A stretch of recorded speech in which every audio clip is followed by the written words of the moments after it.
and good morning, good afternoon, and a very good evening to you, the good and wonderful people of the tube. Hope you are today, hope you're feeling grand and all is well in your world. Hello there, everybody. Today's vid, everybody, we are going to talk about the brand new Red Hot Chili Peppers song, Black Summer.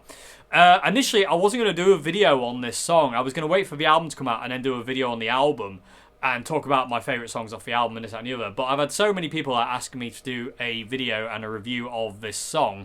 And I've had a lot of people ask me to do a cover art, which I can't do for copyright law reasons. But I thought I would do it. So here we are today, people tube. And also, you know, even if I was going to do a video of this one, like of my own kind of like in my own thing, I was always going to wait for it to kind of die down a bit because I wanted to live with the song for a while. I didn't want to just kind of like, you know, jump straight on the internet onto YouTube and do a reaction. I don't want to do a reaction video anyway, but I don't want to jump on. I wanted to live with the song for a while and make sure I really have got the head and tail of it, so to say, if that makes any sense. I didn't want to just kind of like jump on and be like, it's amazing, or it's like meh, after not being able to actually like live with it for a while and see if it, you know, see how it grows on me, so to say. So, anyway, BooTube, so I thought in this video what I would do is, first I'm going to talk about the song, what I thought to it and all that, and then what I'm going to do is basically go through the song in my own kind of way of trying to kind of teach this thing, because I can't teach it because I can't play it because of copyright. Now, Warner Brothers watch this channel for Chili Peppers stuff like a hawk, and I don't really know why, but they do, and they're always there. So I don't even know if this video of an intro yet, because I want the intro to be the guitar solo, and I've changed it a bit, but just because I feel like that'd be a better thing to do. But I've tried to keep it as original as possible with kind of a little bit of a change to it, maybe my own backing. But I don't know, if there's no intro on this video, it's gone because of that. Anyway, PivoTube. So let's get to it. So, what was my opinion on Black Summer when I first heard it? So when I first heard it, I thought, that can't be anybody but the Chili Peppers. Literally, from a moment go, you know, from that bit, you're just like, that's the Chili Peppers. And again, especially this chord progression.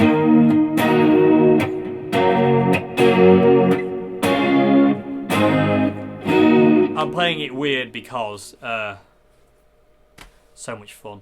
Anyway, but yeah, so that chord progression, it just reeks of the Chili Peppers, and again, wouldn't be a million miles away from something they did on Stadium Arcadium. It really wouldn't. It really fit, in my opinion.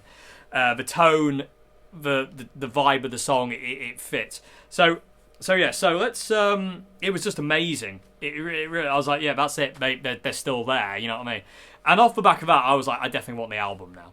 So So as the song progressed, I was like, this is really, really cool. The chorus is so happy as well, and that makes me think that maybe John didn't write the chorus. For some reason, I'm getting a vibe, but it was Flea who wrote the chorus. I don't know where that comes from, but it's just how I feel. I don't know, there's just something about the chorus that doesn't scream John Frusciante to me. I'm sure he had a part in it, but it feels like the initial idea for me comes from Flea. Again, I don't know how true that is, I wasn't there. But that's the way it feels to me, if that makes any sense. Obviously kind of like, you know, that was that, and then the chorus. And then obviously the guitar solo kicked in, which I absolutely love and adore. But this song is a great song, and it couldn't be anybody but the Chili Peppers. Is it my favourite Chili Peppers song of all time? No, it's not. It's a good song. It really is. But it's not one of those songs that kind of like I would listen to over something like Scar Tissue or Snow or whatever else. I can't think of any other songs right now. Or Don't Forget Me or whatever. But is it a great Chili Peppers song? Yes, of course it is. You know, it's them. You know, again, and it, like I said, it couldn't be anybody but them. You know, it really is. It's just the Chili Peppers. It's really, really cool. So I really like it. I really do. I love John's guitar tone. I love John's playing. It's really cool. The guitar solo tone is to die for. The notes he picks in the guitar solo are to die for. I'm going to talk a bit more about his guitar solo later on.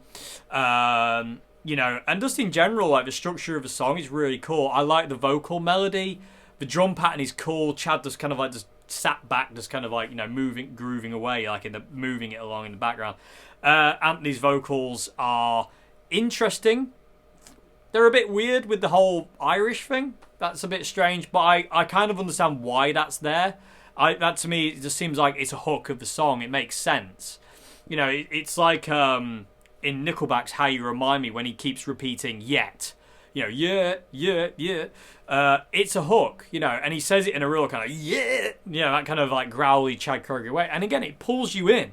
So I reckon it's a very, very clever piece of songwriting because he's doing that to kind of create interest. Like, why is he doing that? You know, and how many people are talking about Anthony's Irish accent? So it worked, you know what I mean? It's very clever. Very clever. And these, you know, the Chili Peppers know how to write songs, you know what I mean? They're like so many of these bands. They know what they're doing when it comes down to things like this. They know what's going to grab attention and they know what's going to be talked about, you know. And if they don't know it, their record company certainly does and their producers do and Rick Rubin definitely does. Anyway, so it's really cool. But for me, the standout part of this song is Flea.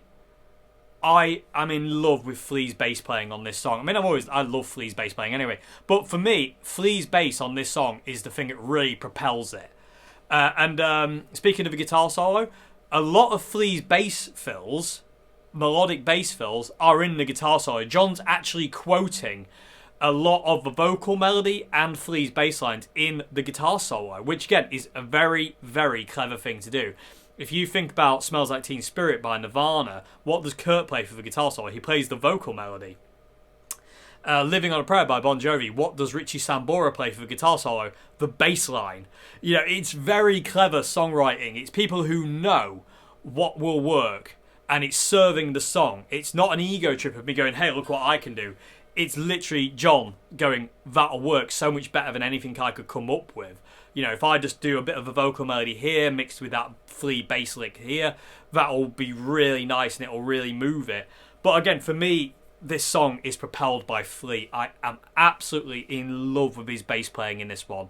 And again, in the chorus, when he's doing those kind of, you know, those kind of like major kind of walk-ups, those 12-bar blues kind of like walk-ups thing, and really moving the song about, it's amazing. And also his high thing he's doing at the beginning over that is so cool, you know. And again, the way over the first part of the verse he's playing really high, and then the second part of the verse he goes to the low notes to fill it out, and it just gradually builds. Flea's got my vote for this song. I mean, obviously I love John Frusciante, I love his playing and I love his guitar solo in this song, but for me this song is, it's just Flea has just absolutely beasted this. I really feel Flea is the standout musician on this. Well, not standout musician, that's the wrong thing, but standout kind of like, you know, like how the way he plays and the way he moves the song. My God, you know, it's so good. It really is. Standout musician was a totally wrong term, Boochio. I did not mean to say that, and that's kind of annoyed me now that I did say that because I didn't mean it at all, and now here's the fear. Anyway, but yeah, for me, Flea, oh my God, the bass playing in this song is so good. The tone as well, and the way he's playing and he's digging in. And judging by the footage we've seen, it looks like he's using Ampeg SVTs, which is interesting because, you know, Flea obviously back in the day was all sorts. Many, but he used an Ampeg way back when. But then he went to like Mesa Boogie, and then obviously there was the Gallien-Krugers, which he used for years. And now it seems, and then he used the acoustic amps for a while in the Josh era, but soon went back to the Gallien-Krugers, and now going back to the Ampeg SVTs. I don't know. I don't know. It's got a bit more of a punchy sound. Flea's got a punchy tone anyway, but it's got a bit more of that SVT thing. Anyway, but yeah, I love Flea's performance on this one, and again, it's written by people who know how to write a song. It really is. These guys know what they're doing. Yeah, I mean, they know how to build it up. They know how to put certain things in that are going to make people talk about it. They know when to push it, pull it, move it around. They know what they're doing. It's just, they know what they're doing. They just really do. It's like all these great songwriters, you know, Bryan Adams, Bon Jovi, all these people. They know what they're doing with songs. You know, Green Day. They know how to write songs that are going to work, you know, and they're going to be talked about and loved and good for radio play, single use, you know, whatever. They know what they're doing. So, and again, this song just reeks of, like, you know, it's so perfectly crafted. It's just unreal. So anyway, that's really what I thought. I mean, it's a great song. Is it my favourite Chili Peppers song of all time? No, it's not. It's a really good song, but it's not a song I would I'll put it on every now and again in the future, but I won't be listening to it a great deal over certain other songs that I love more. But I can't wait for the album to come out because I can't wait to see what else is on there. So anyway, enough on talking about that. Let's move on to talking about the song itself and some of the bits I liked, and also in my roundabout way of kind of trying to teach this thing. So the song is in E-flat tuning, which is really, really cool. And that's something I thought the Chili Peppers should have done a long time ago. Not only to help Anthony, but I think like overall tonally, E-flat sounds really cool. And I'm going to do a video on that at some point in the future, people of the tube. Like the whole idea of like, you know, different tunings chaining tonality and how much does it change it.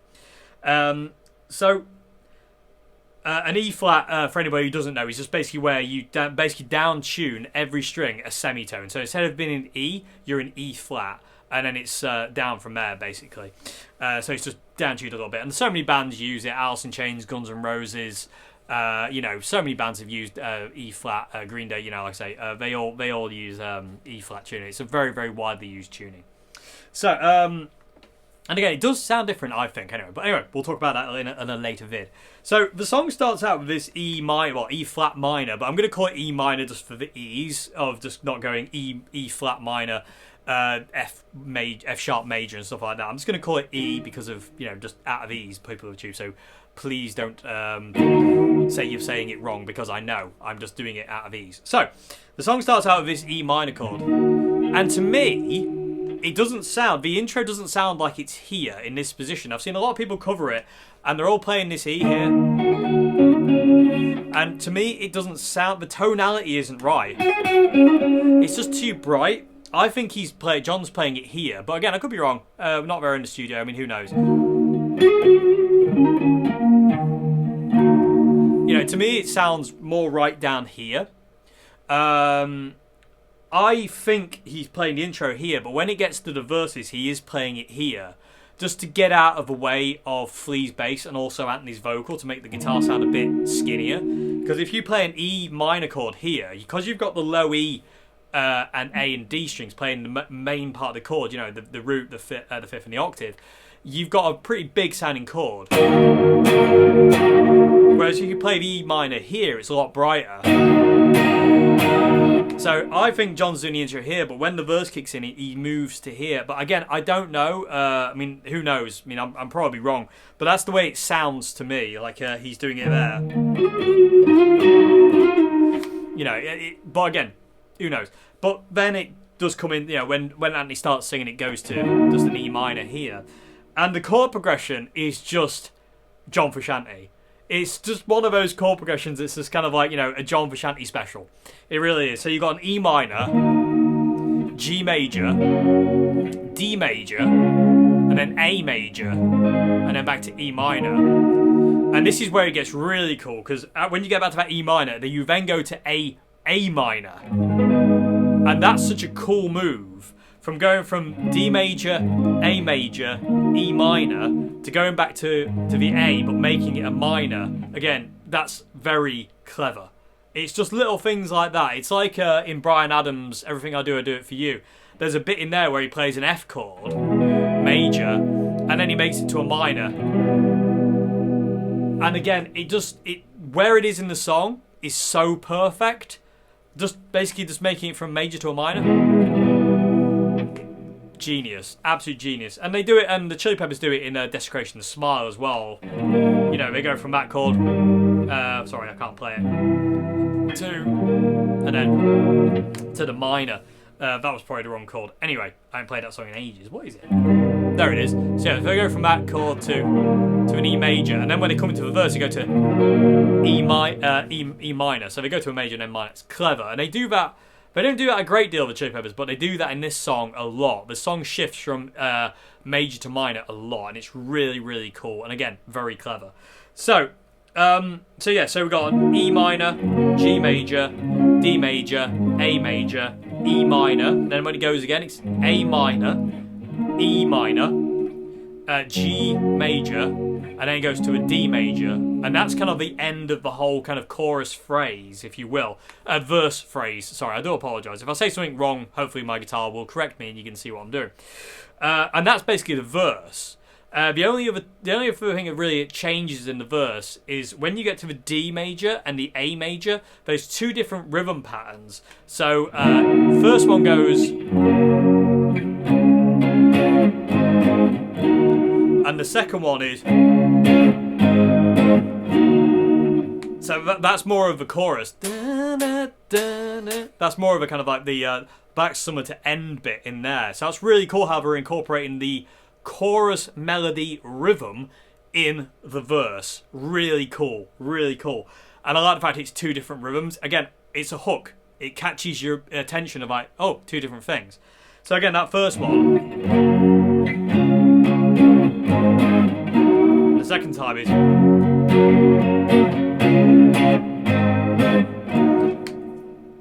Genius. It's simple genius, literally. It really is. It's again, just little things. And again, it's incorporating the melody of the chorus, the rhythm of the melody in the chorus into the verse.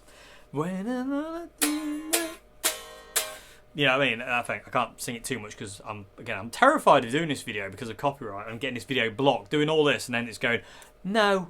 Anyway, so that's basically the verse. That's all it does. You know, it's very cool. And again, it's Flea's bass playing. I feel that just shifts this thing about. Like I said earlier on, like he starts high and then goes low and stays low, and just the way he moves with his melodic fills. But again, I say John then repeats in the guitar solo.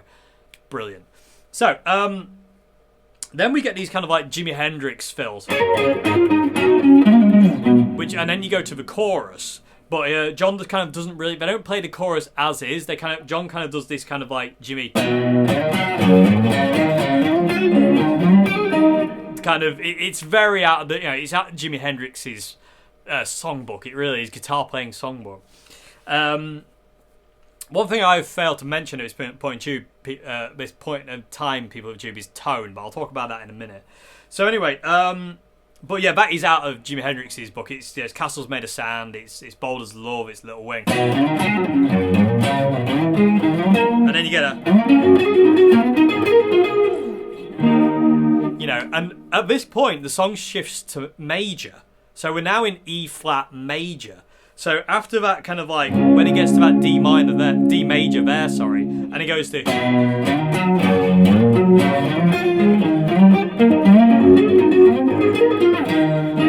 We're now in a major, so it lifts the song, and then we drop down again into minor, so it ends there, and then goes here. Again, very clever, simple. And a lot of people would say, I mean, I would even say, oh, I could do that. No, you can't. Not if it doesn't come to your mind. It's very interesting. It's very, it's a nightmare, personally. Anyway, so that's really cool. So that's basically the chorus chord. Well, the first part of the chorus chords. It's C major, G major, D major, and then it's E major. So these are all flats, obviously, but yeah, that for ease of use. And then it does G major, A major, E major. So that's just playing off. Well, technically that is that's a B over a G major chord. So B over G major, and this one is a C sharp over an A major. And again, it's just right out of a Jimi Hendrix playbook. You know, it's very, very diddly-do. But again, it's basically just that. But what you're doing is you're moving the root note. Instead of a root note being here on the G, you're moving it to the B. Cool. Really cool. But again, very Jimi Hendrix. Very Jimi Hendrix. So after that bit, we're back into the second verse. Back into the minor with the... all that kind of thing. And then it does this really cool thing to build up into the first chorus. So once you kind of get to the A minor, E minor, and then you go to the G major, instead of going to the D here, they go to this other chord to build up into the chorus. So it gets like, da, da, da, da, da, and then they go to this chord. And Flea's playing a G sharp note, and John's playing this chord. So it's kind of this tonality. And again, it's got a lot of tension. And then when the chorus comes in on its first chord, there's a lot of release to it. So again, a lot of tension. can hear that. But the chord that John plays is an F sharp over E major chord. So you got your F sharp note here. Not F sharp. Sorry, I'm an idiot. G sharp. God, I'm clever. A G sharp over E major chord. F sharp over G major would be this. Anyway, moving along. So you got this G sharp note, which is again what Flea's playing up here. But the bottom half of the chord is the bottom half of the E major chord. So, and John's playing that, and Flea's playing that. And again, it just adds tension to then be released once the chorus kicks in. So it's like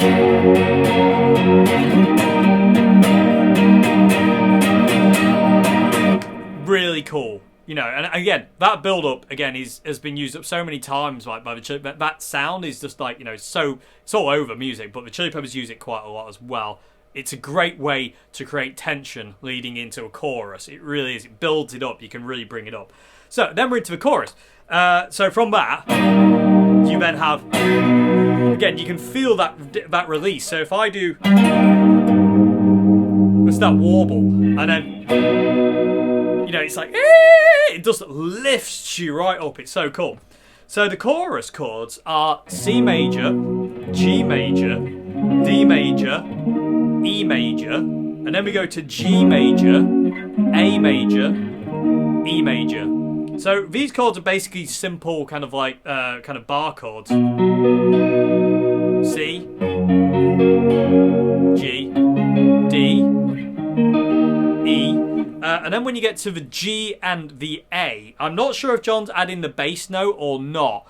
I think he is, but I'm not 100% sure. But when you play the G major and the A major, it's this shape. Again, because it lifts. It's basically the under the bridge chord, but moved up. Instead of playing it there, you're playing it here. So it looks like that. So, first finger is on the 7th fret on the G. Second finger is on the 8th fret on the B. Ring finger is on the 9th fret on the D. And your little finger is on the 10th fret on the A string. And then basically what you do is you just move that shape up a tone. So 11th fret, 12th fret, and that's it. And then back to your E major. And that's really, really cool. And then after that, it goes back to the C, G, D, A again. And then to finish the chorus, it goes D major, A major, E major. And again, I just feel this chorus was written by Flea. I don't know why. I'm just getting this vibe. I don't really know where it's coming from or why. But I just get the impression that kind of like it's a Flea thing. I don't know. Could be wrong. Again, wasn't there. Don't know. But so yeah, and that's basically the whole song. And then it kicks into the guitar solo, which we'll talk about in a minute. But it's just really cool. I mean, again, I wish I could play it for you people too, but I just can't because again, I'm too afraid, and that's what they want really. But I just don't want to get this. I don't want to do all this work in this video and to get it blocked. So yeah, so that's basically the whole song until really the outro. It's very, very simple. So I'm just going to double back on myself now, people. I'm going to talk about tone. Okay, so John has this chorus, which is just, again, him. John's one of those people who knows when to use certain effects and when not, and he knows when the effect will benefit the song and when it won't benefit the song. And this is a great example of this chorusy, warbly, watery guitar tone that he's got on the neck pickup of his Strat. It just works so well to kind of like, you know, set the mood of the song, even from that intro. It's just got that kind of like Machine Gun Jimi Hendrix vibe to it. Yeah, it's really dark, but once you go to the chorus, the chorusing on the chorus, it kind of brightens it, kind of lifts it and lightens it up. It's really cool, and it adds just another dimension to the sound. But the chorus sound itself is quite kind of, it's very deep. You can tell it's the CE1 turned up quite far. Because it's got kind of like, you know, it's got a real warble to it. It's very, very strong on the effect side, this is. And it sounds like the CE1. It might not be the CE1, who knows? My chorus today, I'm using my Zoom G2. This isn't a chorus ensemble or anything like that. It's just the Zoom chorus. And it's got, I've basically just kind of boosted the warble level and slowed the rate down a little bit to what I normally have. Because I normally have my chorus a little bit faster than that, but on this song it's a little bit slower. So I've slowed it down and just increased the strength of it, so to say. So it just kind of gives it that kind of almost bending it's bending it slightly out of tune, but not enough to kind of like offend, if that makes any sense. So that's a really cool tone, And again, John doesn't come off his neck pickup for the entire song. It's a Stratocaster. I'm not sure if it's his 62. To me, it sounds like he's 55. To me, it's got a bit of a darker, warmer kind of tone, but with a bit of brightness. It sounds like a 55, but again, it's probably the 62, to be honest with you. But who knows? It could even be the 61 red Strat. Who knows? But it's definitely a Strat. It's as simple as that, and it's a Strat neck pickup. And it's just that really dark Marshall Strat warbly, watery tone that John has when he puts his chorus on. And again, John just knows when to use chorus. He's like Andy Summers. He's like Dave Gilmour. They all know when to use these effects to their best. So that's basically the entire tone for the whole song. It's just net pickup, chorus. That's all the rhythm guitar is. He doesn't switch the switch down. He doesn't change everything's flat out on the guitar, by the sounds of it, on 10. The only time it changes when you get to the guitar solo, but then the chorus goes off and the distortion pedals come on. So let's talk about the guitar solo, PuvaTube. When this solo kicked in, I was like, that guitar tone is gorgeous. It's so warm and nice. It's amazing. To me, it sounds like a combination of a fuzz and a DS2. What the fuzz is, I don't know. But it doesn't sound solely like the DS2. So if I go to a clean sound now, and I do kind of like the first part of a guitar solo with just the DS2, it's not quite the right kind of tone. It's not quite thick enough for that sound. It's close. It's got that kind of fuzzy nature to it. But to me, it just needs a little bit more kind of kicking over the edge. And what I'm going to use my Marshall Governor to kick over top of it. For some reason, that's just fuzzing it out a little bit more. Even though it's distortion pedal and not a fuzz, it seems to add the kind of right kind of sound. And also, there's quite a lot of reverb on the solo as well. But without the Governor, it's this. With the Governor, it's this.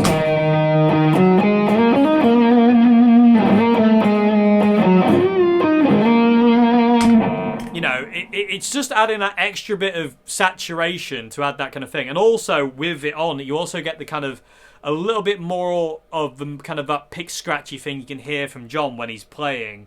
You hear that kind of like attack, that pick attack.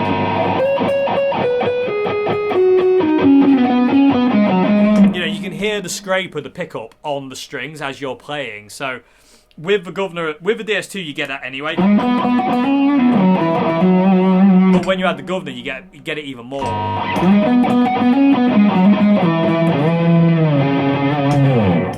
So I do feel it's a fuzz pedal on the DS2. There's definitely the DS2 in there. It's got that kind of tonality of the DS2. And again, John's never too far away from the DS2 anyway.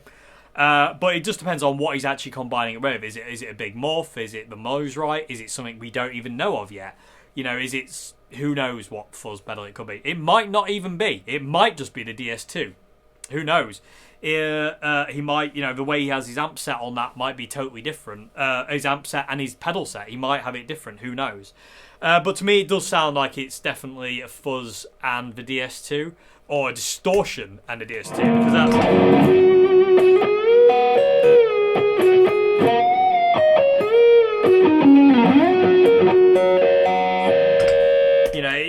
It's kind of got that kind of vibe to it. But again, it could just be the DS2. Who knows? But it's fun to speculate. Anyway, but the guitar solo itself is amazing. And again, it's full of... John's taken parts of the vocal melody and parts of Flea's bass line. And, just those... there's a lot of that's Flea's bass line. And the vocal melody. It's a very, very clever... well thought out guitar solo. I don't think for 1 second this guitar solo is predominantly improvised. I reckon that John's got a sketch for it that he's then adding to as the song progresses. But it's well thought out because of that end bit. Which reminds me of something Richie Blackmore would do. I don't know why. It's just making me feel it's very kind of like that kind of thing. But it's a very well thought out solo, and it serves the song so well, and it's really long as well. And John does what I call the Steve Vai in this guitar solo, which is where he'll play like a melody low, and basically for the first time around, and then the second time around, move it up to the next octave. And that's something Steve Vai does, and people and quite a lot of those kind of guitarists like that do. Joe Satriani, Buckethead, and it just creates like, you know, a lift in the melody. You know, you can start a melody off low and then move it really high and even higher. Gary Moore does it in the Loner. You know, I can't play that, but again, copyright. But Gary Moore does it in Loner and stuff like that, and it's just a way of kind of getting more melody out of it. And again, serving the song, it works really well to move a melody from low to high to higher, you know, and just kind of like it's a build, you know. John does it in Strip My Mind, you know. Strip My Mind down here is the same as what he plays down here, pretty much. You know, it's pretty much the same notes, just an octave higher. And it's very cool. It's a very cool way of doing it. And again, I call it the Steve Vai because that's the guy I associate with doing it. That's the first guy I was aware of doing it. So to me, it's always a Steve Vai thing. Just because, again, first guy I saw doing it. And John does it in this solo. He starts the solo low, moves it high, and then gradually builds it up to a peak. And then it drops all the way out, which is really cool. The drop's great. So I really like what he does and what Flea does and the way the song shifts to this bit. You know, coming out the solo back into the verse is really, really cool. It really builds up, and I like what John plays, which is basically a G major chord down here, and then this chord, which I have no idea what it is. I suppose it's kind of like it's kind of like a D major chord, but with this G sharp tonality.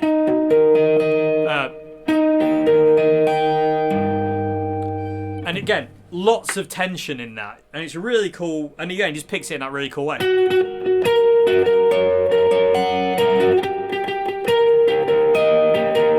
And then he bends.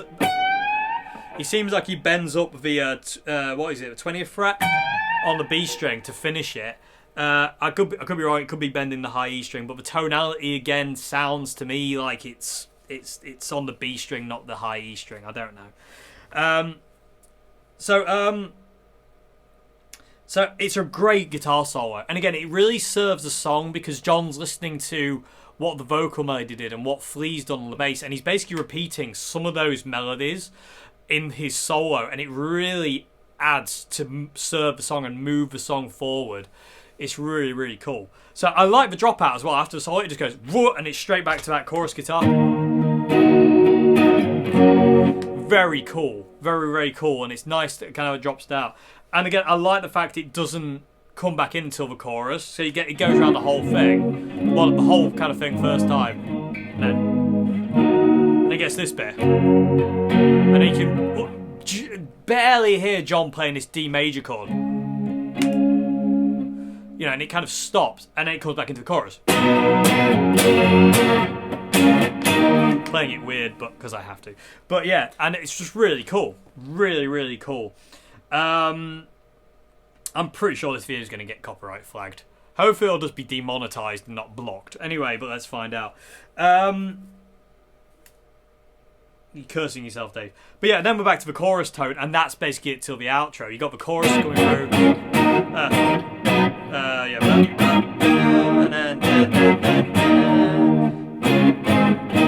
And the ending is like Save the Population. You know, I don't know why, it just sounds like Save the Population to me. It's that kind of really cool John Frusciante double stop thing.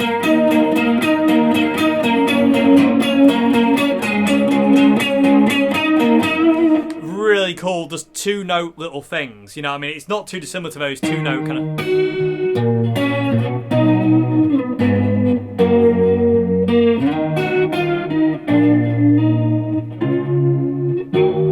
It's not two different them, but he's basically just playing on the D and the G strings. It's basically just like fourths, because that's basically an E flat, it's like an E, it's like a fourth, and then that's the next one's like a minor third, and then it's another fourth again, and then back to the fourth, and then it's a fifth, fourth, and then it does this really cool chord here, this kind of A, but not quite. Very, very cool. So going from...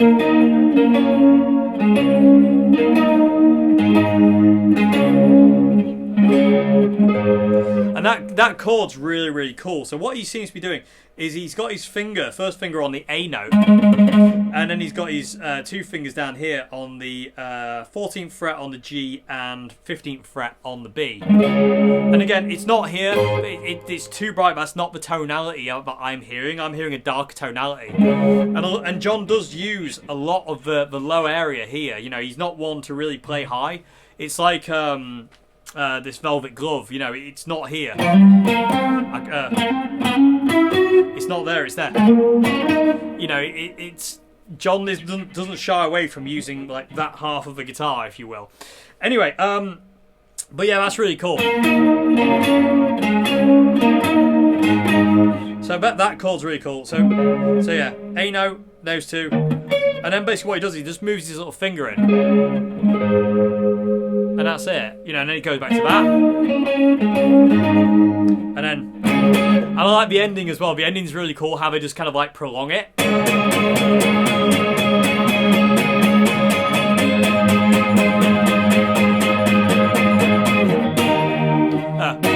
E minor, Dave. That could be, you know, that could be a U2 song. You know, it's got that kind of edge kind of thing. I mean, if you had a delay to it, you could easily do the edge. It's really cool. It's great. And it just ends on that E minor, E flat minor. But it's a really cool song. I do love its chord. I love the chord patterns. I love the way the chorus is so uplifting, but the verses are so dark. I love the fact the guitar solo is over the dark section. Again, I don't think John would have liked to solo over the chorus. It's not really him. You know what I mean? Overall, this is a really cool song. It's a very, very well crafted song. It really is. Like I say, it's not my favourite Chili Pepper song of all time, but my God, I wish I could write a song as good as. Because, you know... But again, this song is written by people who have done this their whole life. They know what they're doing. They really do. And the people around them know what they're doing as well.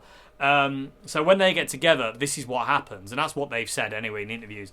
And it's just really cool. It's just really cool. And I do like the song. I really do. It's not a song I'd listen to every day. It's really not. But analysing it and learning to play it makes me love it even more. Because it's really, really cool. And there are certain things that I kind of really enjoyed. The guitar solo tone, for one, is just like absolutely amazing.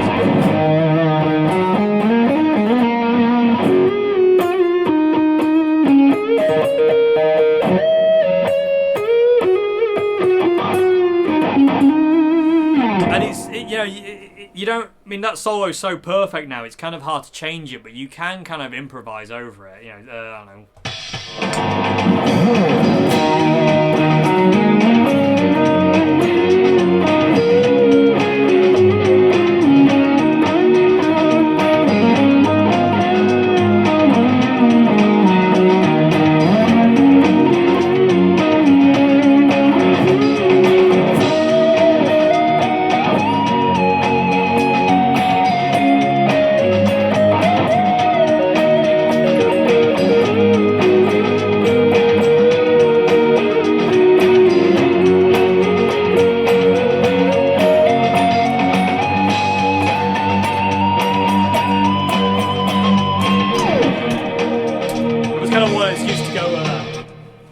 Excuse to go semitones up there. Anyway, but it is cool fun to kind of do an improvisational solo over the top. There was some dodgy bits of that one, but hope, you know, it gives you an idea. You know, you don't have to stick to John's solo. It's kind of a gospel solo, unfortunately. It's like Danny California, Sweet Child of Mine, Smells Like Teen Spirit, you know, Living on a Prayer. It's a lot of these solos you can't really change because they're so part of the song, but it's fun to mess around with it every now and again. You know, I want to do another one. I'm not going to because I don't want to bore you all to tears.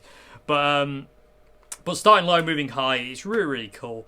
But yeah, it's a cool song, Pikachu. It really is a cool song. It's one of those songs, again, like I say, it's just, it couldn't be anybody else. It really couldn't be anybody else. And, you know, it was making me excited for the album. I'm looking forward to seeing what else they've got on the album, if it's anything to go by. I'm really, you know, really curious to where they're going.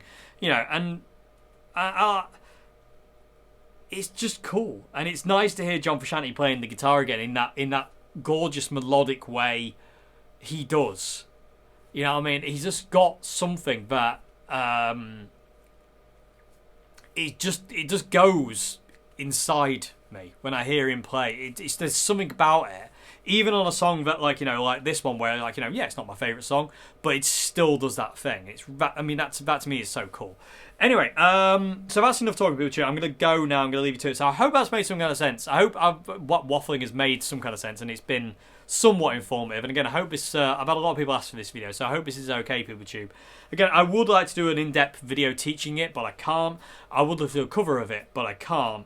And again, I don't know if this video will even get out there. Well, hopefully it will, but we'll see what happens, won't we? But yeah, I hope it's been somewhat interesting. And again, you know, it's a really cool song. Like I say, I'm really excited for the album. Not so excited the fact I don't get to see them live this year. But hey, or whatever, you know, who knows? This might be their last hurrah. Who knows? But yeah, who knows? Anyway, I hope you enjoyed this video, PeopleTube. If you like the videos I do here, please consider becoming a patron at Patreon. It really helps me out. Also, please consider going to my Bandcamp and please consider buying an album on there. Again, really helps me out. Also helps my band out as well. And there's also merch and all this stuff is in the description box below. Anyway, enough about that. I'll see you again, PeopleTube. Have a great one until next Monday. Until Monday. I will see you again. Have a great morning, afternoon, good evening, and goodbye now. Let's end on an E minor with the warbly chorus sound.